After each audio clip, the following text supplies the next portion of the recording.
আজকে আমরা নবম শ্রেণীর নবভারতী প্রকাশনীর দুয়ারী মুখোপাধ্যায়ের লেখা ভৌতবিজ্ঞান ও পরিবেশ এই বইটার 2 নম্বর চ্যাপ্টার বল ও গতি তার অনুশীলনীতে যে প্রশ্নগুলো আছে তার উত্তরগুলো আলোচনা করব। তোমাদের যদি ভিডিওগুলো ভালো লাগে তাহলে লাইক, শেয়ার ও কমেন্ট করে জানিও আর চ্যানেলটি সাবস্ক্রাইব করো। আমার একটা ম্যাথসের চ্যানেল আছে WB ম্যাথস ওয়ার্ল্ড, সেখানে গণিত প্রকাশের কোষে দেখির সমস্ত অঙ্কের সমাধান করে দেওয়া আছে। তার লিঙ্ক আমি এই ভিডিও ডেসক্রিপশন বক্সে দিয়ে দেবো, আর ওপরের আই বাটনে ক্লিক করেও তোমরা সেই চ্যানেলটি পেয়ে যাবে। প্রথমে ক, নৈর্ব্যক্তিক প্রশ্ন, অবজেক্টিভ টাইপ কোশ্চেন, মান 1। সঠিক উত্তরটি নির্বাচন করো। 1, পাশাপাশি একই বেগে একই দিকে চলন্ত দুটি ট্রেনের যাত্রীরা পরস্পরকে, উত্তর হবে অপশান বি, স্থির দেখে। প্রশ্ন 2, নিচের বস্তুগুলির মধ্যে কোনটি চরম স্থির বস্তু? উত্তর হবে অপশান ডি, এদের কোনোটিই নয়। প্রশ্ন 3, মন্দন হচ্ছে, উত্তর হবে অপশান বি, ঋণাত্মক ত্বরণ। প্রশ্ন 4, সমদ্রুতি সম্পন্ন একটি বস্তুর গতিতে, উত্তর হবে অপশান বি, ত্বরণ থাকতে পারে। প্রশ্ন 5, এক ব্যক্তি পূর্ব দিকে 6 কিলোমিটার গিয়ে সেখান থেকে উত্তর দিকে 8 কিলোমিটার গেল। ওই ব্যক্তির স্মরণ হলো, উত্তর হবে অপশান এ, 10 কিলোমিটার। অঙ্কটা একবার দেখে নাও। প্রথমে ব্যক্তিটি পূর্ব দিকে গেল 6 কিলোমিটার, তারপর উত্তর দিকে গেল 8 কিলোমিটার। তাহলে এবার স্মরণ, তাহলে প্রথমে ব্যক্তি এ থেকে বি স্থানে গেল, তারপর বি থেকে সিতে গেল। তাহলে স্মরণটা কী হবে? এসি। এই এসিটাই হবে স্মরণ। তার মানে কি, দেখো ABC যদি একটা ত্রিভুজ হয় তাহলে এসি হবে অতিভুজ, AB হচ্ছে ভূমি আর BC হচ্ছে লম্ব। তাহলে আমরা যদি পিথাগোরাসের উপপাদ্য অনুযায়ী যদি লম্ব স্কোয়ার প্লাস ভূমি স্কোয়ার থেকে যদি অতিভুজটা আমরা বের করতে পারি, তাহলে আমরা স্মরণের মানটা পেয়ে যাব। তাহলে আমরা সেটাই লিখেছি, দেখো, অতএব স্মরণ ইকুয়াস টু এসি। তাহলে AC square equals to AB square plus BC square, যেটা হচ্ছে পিথাগোরাসের উপপাদ্য। অতিভুজ স্কোয়ার ইকুয়াস টু ভূমি স্কোয়ার প্লাস লম্ব square. AC square equals to, তাহলে 6, AB হচ্ছে 6 স্কোয়ার প্লাস BC হচ্ছে 8, তাহলে 8 স্কোয়ার বা AC square equals to 6 square হচ্ছে 36 প্লাস 8 স্কোয়ার হচ্ছে 64 ইকুয়াস টু হচ্ছে 100, বা AC equals to √100 equals to হবে 10 কিলোমিটার। এটাই হবে অ্যান্সার। তাহলে অ্যান্সার হচ্ছে অপশান এ।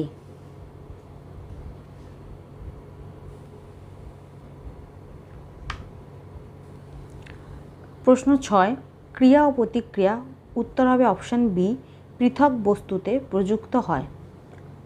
প্রশ্ন 7, বস্তুর ভর যে সম্পর্ক দ্বারা প্রকাশ করা যায় সেটা হবে অপশান সি, বল বাই ত্বরণ। প্রশ্ন 8, কোনো বস্তুর ওপর স্থির মানের বল প্রয়োগ করতে থাকলে বস্তুটির, উত্তর হবে অপশান সি, সমত্বরণ থাকবে। প্রশ্ন 9, বলের অধীনে গতিশীল একটি বস্তুর ওপর থেকে কোনো মুহূর্তে বল সরিয়ে নিলে বস্তুটি, উত্তর হবে অপশান বি, সমবেগে চলতে থাকবে। প্রশ্ন 10, রকেট উৎক্ষেপণের মূলনীতি যে সূত্রে নিহিত তা হল, উত্তর হবে অপশান সি, তৃতীয় গতিসূত্র। তারপর শূন্যস্থান পূরণ করো। 1, কোনো বস্তু স্থিতি ও গতি ড্যাশ, উত্তর হবে আপেক্ষিক। 2, ত্বরণের মাত্রা হলো ড্যাশ, উত্তর হবে LT⁻²। প্রশ্ন 3, কোনো বস্তু কণার গতিবেগ 0 হলে তার ত্বরণ ড্যাশ, উত্তর হবে থাকতে পারে। প্রশ্ন 4, একটি কণা ব্যাসার্ধের বৃত্তপথে ঘুরছে, দুবার পাক খেয়ে একই বিন্দুতে ফিরে এলে কণাটির স্মরণ হয় ড্যাশ, উত্তর হবে 0। 5, বেগের SI একক ড্যাশ, উত্তর হবে মিটার পার সেকেন্ড। 6, ড্যাশই জাড্যের পরিমাপ, উত্তর হবে ভরই। 7, ড্যাশ অভিমুখ হলো ভরবেগের অভিমুখ, উত্তর হবে বেগের। প্রশ্ন 8, গাড়ি হঠাৎ চলতে শুরু করলে যাত্রীরা ড্যাশ দিকে হেলে পড়ে, উত্তর হবে পিছন। প্রশ্ন 9, 1 মিটার পার সেকেন্ড স্কোয়ার ত্বরণ সহ 1 কেজি ভরের গতিশীল কোনো বস্তুর ওপর ক্রিয়াশীল বলের পরিমাণ হলো ড্যাশ, উত্তর হবে 1 নিউটন। প্রশ্ন 10, ভরবেগের মাত্রা ড্যাশ। উত্তর হবে mL/(t⁻⁻1)। খ, অতি সংক্ষিপ্ত উত্তরভিত্তিক প্রশ্ন। মান 1। একটি স্থির বস্তু এবং একটি গতিশীল বস্তুর উদাহরণ দাও। একটি স্থির বস্তুর উদাহরণ হচ্ছে ঘরবাড়ি এবং একটি গতিশীল বস্তুর উদাহরণ হচ্ছে চলন্ত গাড়ি। 2, কখন সরণের মান অতিক্রান্ত দূরত্বের সমান হয়? যখন বস্তুর প্রাথমিক ও অন্তিম অবস্থান মিশে যায় তখন বস্তুর সরণের মান অতিক্রান্ত দূরত্বের সমান হয়। যখন বস্তুর প্রাথমিক ও অন্তিম অবস্থান মিশে যায় তখন বস্তুটির সরণের মান অতিক্রান্ত দূরত্বের সমান হয়। প্রশ্ন 3, বল পরিমাপক সূত্রটি লেখো। বল পরিমাপক সূত্র হচ্ছে নিউটনের দ্বিতীয় গতিসূত্র। নিউটনের দ্বিতীয় গতিসূত্র থেকেই বল আমরা পরিমাপ করতে পারি। তাহলে এখানে নিউটনের দ্বিতীয় গতিসূত্রটা লিখতে বলেছে। 34 নম্বর পাতায় এই যে নিউটনের দ্বিতীয় গতিসূত্রটা আছে, এটাই লিখবে। এখান থেকে এতটা, এখান পুরো সূত্রটা লিখবে, এখান থেকে এতটা। প্রশ্ন 4, ভরবেগ স্কেলার না ভেক্টর রাশি? ভরবেগ ভেক্টর রাশি। প্রশ্ন 5, কোন ভৌত রাশির একক নিউটন? উত্তর হবে বল। প্রশ্ন 6, ক্রিয়া ও প্রতিক্রিয়া কি একই বস্তুর ওপর ক্রিয়া করে? উত্তর হবে না। ক্রিয়া ও প্রতিক্রিয়া দুটি ভিন্ন বস্তুর ওপর ক্রিয়া করে, একই বস্তুর ওপর ক্রিয়া করে না। প্রশ্ন 7, নিউটন ও ডাইনের মধ্যে সম্পর্কটি লেখো। এটা হবে 1 নিউটন = 10⁵ ডাইন। 1 নিউটন = 10⁵ ডাইন। প্রশ্ন 8, কোন ভৌত রাশির একক মিটার/সেকেন্ড স্কয়ার? এটা হবে ত্বরণ। ত্বরণ ভৌত রাশির একক মিটার/সেকেন্ড স্কয়ার। প্রশ্ন গ, সংক্ষিপ্ত উত্তরধর্মী প্রশ্ন। মান 2। 1, গতিশীল বস্তু ও গতি বলতে কি বোঝো? 16 নম্বর পাতায় নিচের দিকে দেখো দেওয়া আছে গতি কাকে বলে। পারিপার্শ্বিক বস্তুর সাপেক্ষে সময়ের সঙ্গে যে বস্তুর অবস্থানের পরিবর্তন হয় সেই বস্তুকে গতিশীল বস্তু বা সচল বস্তু বলে এবং তার অবস্থানকে বলা হয় গতি। তাহলে গতিশীল বস্তু আর গতি কাকে বলে এটা এখান থেকে এতটা লিখে দেবো। প্রথমে হচ্ছে গতিশীল বস্তু, তারপর হচ্ছে গতি। তাহলে গতিশীল বস্তু বা গতি কি তার উত্তরটা আমরা লিখব এখান থেকে এতটা। প্রথমে গতিশীল বস্তু, তারপর গতি। এখান থেকে এতটা লিখে দেবে। প্রশ্ন 2, ত্বরণের এককে প্রতি সেকেন্ড কথাটি দুবার আসে কেন? 23 নম্বর পাতায় এই যে দেখো ত্বরণের এককে প্রতি সেকেন্ড কথাটি দুবার অর্থাৎ সেকেন্ড স্কয়ার এসেছে, তার কারণটা দেওয়া আছে এখানে। এখান থেকে এতটা লিখবে, এখান থেকে এতটা। প্রশ্ন 3, v = u + at সমীকরণটি প্রতিষ্ঠা করো। v u at প্রচলিত প্রতীক বহন করে। 24 নম্বর পাতায় একদম প্রথমেই দেখো দেওয়া আছে v = u + at। উত্তরটা লিখবে এখান থেকে এতটা, এখান থেকে এতটা। প্রশ্ন 4, বাস হঠাৎ চলতে শুরু করলে আরোহী পিছনে হেলে পড়ে কেন? 32 নম্বর পাতায় এর উত্তর হবে এখান থেকে এতটা। স্থিতিজাড্যের উদাহরণে 1 নম্বর পয়েন্টটাই হবে প্রশ্নের উত্তর। এখান থেকে এতটা লিখবে। প্রশ্ন 5, বন্দুক থেকে গুলি ছুড়লে বন্দুক পিছনের দিকে সরে যায় কেন? 43 নম্বর পাতায় এই যে বন্দুকের পিছু হটা, এটাই লিখতে হবে। এখান থেকে এতটা, এখান থেকে এতটা। প্রশ্ন 6, রৈখিক ভরবেগের সংরক্ষণ সূত্রটি বিবৃতি করো। 43 নম্বর পাতায় এই যে রৈখিক ভরবেগের সংরক্ষণ সূত্র, এটা লিখবে এখান থেকে এতটা, এখান থেকে এতটা। তারপর ঘ, আরও কিছু সংক্ষিপ্ত উত্তরধর্মী প্রশ্ন। মান 2। 1, গাণিতিক ও লেখচিত্রের মাধ্যমে প্রমাণ করো s = ut + ½ at² চিহ্নগুলি প্রচলিত অর্থ বহন করে। প্রথমে গাণিতিক পদ্ধতিতে প্রমাণ করতে হবে, তারপর লেখচিত্রের মাধ্যমে। গাণিতিক পদ্ধতিটা পেয়ে যাব 24 নম্বর পাতায়, আর লেখচিত্রের মাধ্যমে প্রমাণটা পাবো 27 নম্বর পাতায়। এই যে 24 নম্বর পাতায় গাণিতিক পদ্ধতিতে প্রমাণ করতে হবে s = ut + ½ at²। এখান থেকে এতটা লিখে দেবে। ধরা যাক থেকে শুরু করে এই ডট ডট দিয়ে যে 3 আছে এত অবধি লিখে দেবে। তারপর 27 নম্বর পাতায় এই সমীকরণটাই লেখচিত্রের মাধ্যমে প্রমাণ করা আছে। এই যে S equals to UT plus half AT square, এটা লিখবে এখান থেকে এতটা, এখান থেকে এতটা, আর তার সাথে এই ছবিটা এঁকে দেবে। এই ছবিটা আঁকবে, এখান থেকে এতটা লিখে দেবে। প্রশ্ন 2, গাণিতিক ও লেখচিত্রের মাধ্যমে প্রমাণ করো V square equals to U square plus 2as চিহ্নগুলি প্রচলিত অর্থ বহন করে। এটাও প্রথমে গাণিতিক পদ্ধতিতে প্রমাণ করতে হবে, তারপর লেখচিত্রের মাধ্যমে। 25 নম্বর পাতায় একদম প্রথমেই দেখো দেওয়া আছে V square equals to U square plus 2as, এটা হচ্ছে গাণিতিক পদ্ধতি। এখান থেকে এতটা লিখে দেবে, এখান থেকে এতটা। তারপর 27 নম্বর পাতায় এই সমীকরণটা লেখচিত্রের মাধ্যমে প্রমাণ করা আছে V square equals to U square plus 2as, এটা লিখবে এখান থেকে এতটা। আর একদমই ওপরের ছবিটা এঁকে দেবে। ওপরের ছবিটা আঁকবে 2.16 যেটা দেওয়া আছে, এই ছবিটা আঁকবে, আর তার সাথে এখান থেকে এতটা লিখে দেবে, এখান থেকে এতটা। প্রশ্ন 3, নিউটনের গতি সম্পর্কীয় সূত্রগুলি লেখো। নিউটনের গতি সম্পর্ক সূত্র মানে 3টে সূত্র আছে নিউটনের, প্রথম গতিসূত্র, দ্বিতীয় গতিসূত্র, তৃতীয় গতিসূত্র। এই 3টে গতিসূত্রই লিখতে হবে। তো 32 নম্বর পাতায় একদম প্রথমে নিউটনের প্রথম গতিসূত্র দেওয়া আছে। নিউটনের প্রথম গতিসূত্র বলে এটা লিখবে, এখান থেকে এতটা। তারপর 34 নম্বর পাতায় নিউটনের দ্বিতীয় গতিসূত্র আছে, নিউটনের দ্বিতীয় গতিসূত্র বলে এটা লিখবে, এখান থেকে এতটা।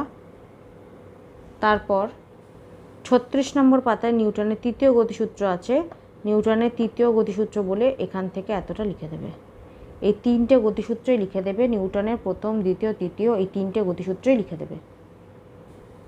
প্রশ্ন 4, নিউটনের দ্বিতীয় গতিসূত্র থেকে প্রমাণ করো F equals to M A চিহ্নগুলি প্রচলিত অর্থ বহন করে। এই উত্তরটা আমি একটা অন্য বই থেকে দেখাচ্ছি, তোমরা একটু লিখে নিও। প্রথমে লিখবে এখান থেকে এতটা, এখান থেকে এতটা,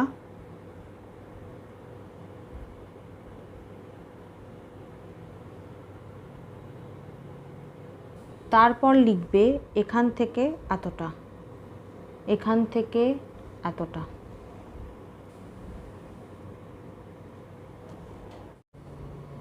প্রশ্ন 5, প্রতিমিত বল ও অপ্রতিমিত বল কাকে বলে উদাহরণ সহ ব্যাখ্যা করো। 31 নম্বর পাতায় প্রথমেই দেওয়া আছে প্রতিমিত বল, তাই এটা লিখবে এখান থেকে এতটা, তারপর উদাহরণ দিয়ে দেবে এখান থেকে এতটা। প্রতিমিত বল কাকে বলে, এখান থেকে এতটা, উদাহরণ এখান থেকে এতটা। তারপর নিচে দেওয়া আছে দেখো, তার নিচেই অপ্রতিমিত বল, সেটা লিখবে এখান থেকে এতটা, উদাহরণ দেবে এখান থেকে এতটা। অপ্রতিমিত বল কাকে বলে লিখবে এখান থেকে এতটা, উদাহরণটা লিখবে অপ্রতিমিত বলের এখান থেকে এতটা। প্রশ্ন 6, ডাইন ও নিউটনের সংজ্ঞা দাও, এদের মধ্যে সম্পর্ক প্রতিষ্ঠা করো। 35 নম্বর পাতায় এই যে প্রথমে ডাইনের সংজ্ঞা লিখবে এখান থেকে এতটা, তারপর নিউটনের সংজ্ঞা এখান থেকে এতটা, তারপর নিউটন ও ডাইনের সম্পর্ক এখান থেকে এতটা। ডাইনের সংজ্ঞা এখান থেকে এতটা, নিউটনের সংজ্ঞা এখান থেকে এতটা, নিউটন আর ডাইনের মধ্যে সম্পর্ক এখান থেকে এতটা। এই দুটো লাইন লিখে দেবে।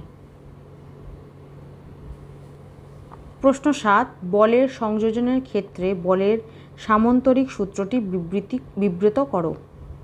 33 নম্বর পাতায় এই যে বলের সামন্তরিক সূত্র, এটা লিখবে এখান থেকে এতটা।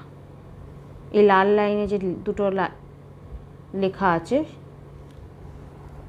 এই লাল কালি দিয়ে যে দুটো লাইন লেখা আছে, এই দুটো লাইন লিখে দেবে এখান থেকে এতটা। প্রশ্ন 8, বলের বিভাজন বলতে কি বোঝো? কৃতকার্যের ক্ষেত্রে বলের বিভাজনের প্রয়োগ উল্লেখ করো। বলের বিভাজন বলতে কি বোঝো, এই উত্তরটা আমি একটা অন্য বই থেকে দেখাচ্ছি, তোমরা লিখে নিও। এই যে লিখবে বলের বিভাজন বলতে একটা বলকে দুটো নির্দিষ্ট দিকে এমনভাবে ভাগ করা বোঝায় যে বিভাজিত অংশ দুটোর লব্ধি প্রদত্ত বলের সমান হয়। এখান থেকে এতটা।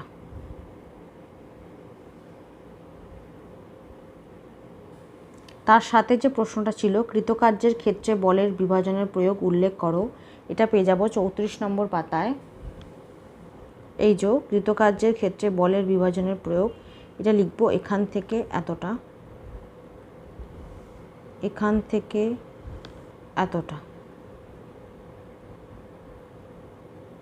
আর তার সাথে এই ছবিটা আঁকবো। এখান থেকে এতটা লিখব, এই ছবিটা এঁকে দেবো। প্রথমে এই ছবিটা আঁকবে, তারপর এখান থেকে এতটা লিখে দেবে। প্রশ্ন 9, ক্রিয়া ও প্রতিক্রিয়া কাকে বলে উদাহরণ সহ ব্যাখ্যা করো। ক্রিয়া ও প্রতিক্রিয়া সমান ও বিপরীত কিভাবে প্রমাণ করবে, এটা পেয়ে যাব 36 নম্বর পাতায়, আর প্রমাণটা পাবো 37 নম্বর পাতায়। এই যে ক্রিয়া প্রতিক্রিয়া কাকে বলে উদাহরণ দিয়ে ব্যাখ্যা করো, সেটা লিখবে এখান থেকে এতটা, এখান থেকে এতটা।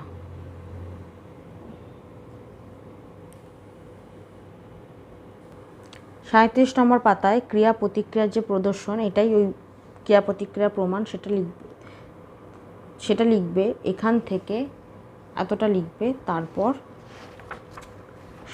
38 নম্বর পাতায় এখান থেকে এতটা, আর তার সাথে 37 নম্বর পাতার এই ছবিটা এঁকে দেবে। তাহলে প্রমাণটা কোথা দিয়ে লিখবে, এই ছবিটা আঁকবে, আর লিখবে 37 নম্বর পাতা এখান থেকে শুরু করে 38 নম্বর পাতার এত অবধি লিখে দেবে। প্রশ্ন 10, ভরবেগের সংরক্ষণ সূত্রানুযায়ী রকেটের আকাশে ওঠা ব্যাখ্যা করো। 44 নম্বর পাতায় এই যে রকেটের তীব্র গতিতে আকাশে ওঠা, এখান থেকে এতটা লিখবে, এখান থেকে এতটা। তারপর গাণিতিক প্রশ্ন 1, একজন সাইকেল আরোহী 8 মিটার পার সেকেন্ড বেগে 8 সেকেন্ড ব্যাপী সাইকেল চালালো। এরপর সে প্যাডেল করা বন্ধ করলো। সাইকেলটি পরবর্তী 10 সেকেন্ডে থেমে গেল। 1, বেগ সময় লেখচিত্র অঙ্কন করো। 2, গড় মন্দন কত। 3, সমবেগে অতিক্রান্ত দূরত্ব কত। 4, পরিবর্তনশীল বেগে অতিক্রান্ত দূরত্ব কত। 5, সাইকেল আরোহীর গড়বেগ নির্ণয় করো। এই যে গাণিতিক প্রশ্ন একের একেরটা। প্রথমে বলেছে বেগ সময় লেখচিত্র অঙ্কন করো, এটা আঁকবে। এখানে 0, তারপর 2, 4, 6, 8, 10, 12, 14, 16, 18, 20, আর এইদিকে করবে এখানে 4 আর 8, এই দুটো পয়েন্ট করবে। তারপর এদিকে সময় টি সেকেন্ডে, এদিকে বেগ ভি মিটার পার সেকেন্ডে। তারপর যে চিত্রটা আঁকা আছে সেটা এঁকে দেবে, এ বি সি ডি। এবার নিচে কি লিখবে দেখো, U equals to 8 metre per second, যেটা হচ্ছে প্রাথমিক বেগ। ভি ইকুয়ালস টু 0, যেটা হচ্ছে অন্তিম বেগ। এ হচ্ছে ত্বরণ, টি হচ্ছে সময়। তারপর আমাদের বলেছে গড় মন্দন কত।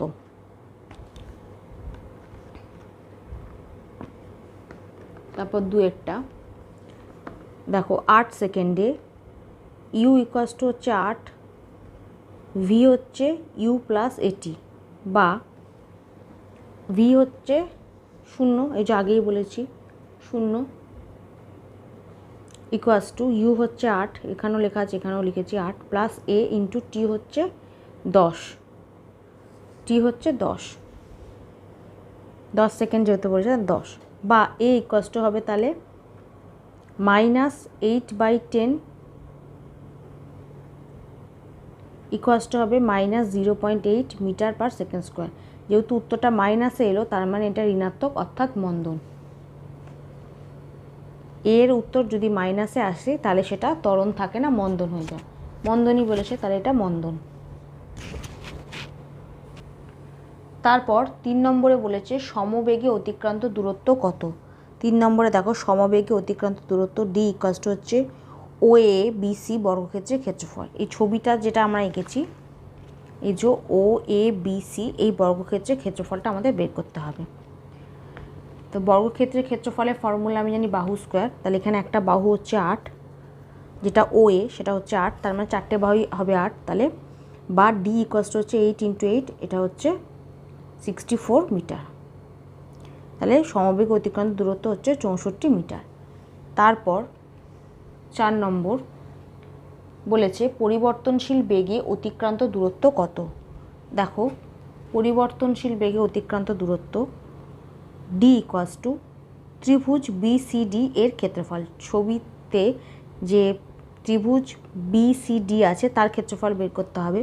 তাহলে বা D ইকুয়ালস টু ত্রিভুজের ক্ষেত্রফলের ফর্মুলা হাফ ইন্টু ভূমি ইন্টু উচ্চতা, হাফ ইন্টু ভূমি হচ্ছে CD ইন্টু উচ্চতা হচ্ছে BC, বা D equals to half into CD হচ্ছে 10 আর BC হচ্ছে 8।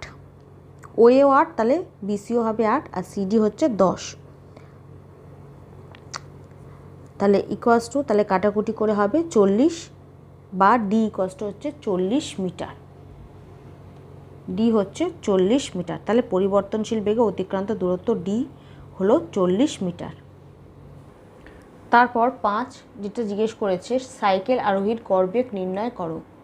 তাহলে গড়বেগ V ইকুয়ালস টু হচ্ছে মোট অতিক্রান্ত দূরত্ব বাই মোট সময়। তাহলে V ইকুয়ালস টু মোট অতিক্রান্ত দূরত্ব হচ্ছে 64 + 40 ভাগ 18, মোট সময় হচ্ছে 18 সেকেন্ড আর ওপর হচ্ছে 64 + 40 মিটার। তাহলে হবে যোগ করলে 104 ভাগ 18 ইকুয়ালস টু হবে 5.77 মিটার পার সেকেন্ড। তাহলে গড় বেগ হচ্ছে 5.77 মিটার পার সেকেন্ড। এটাই হবে অ্যান্সার।